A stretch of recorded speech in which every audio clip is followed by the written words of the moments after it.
The current economic system has created the perfect conditions for the neo-fascist surge we are seeing right now. We're bringing wealth back to America.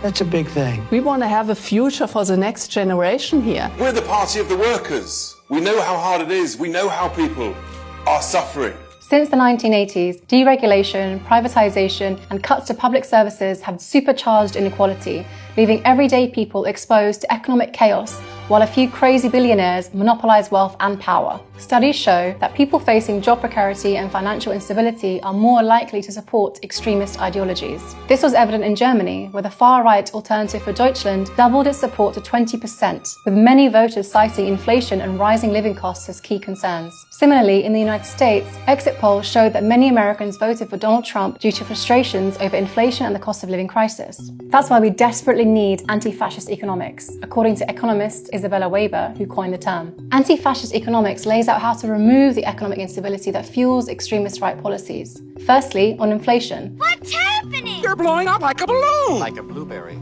Somebody do something! Call a doctor! Sticker with a pin. She'll pop! Anti-fascist economics says Labour's approach to the UK's inflation crisis is all wrong. It's the exact same model Thatcher used, controlling inflation with interest rates and cutting public sector borrowing, which hurts working people the most. But inflation in recent years has been driven by supply shocks and corporate price hikes, not excessive demand. There's a better way to tackle inflation without crushing workers. We need caps on prices of essential goods like food, energy, and rent.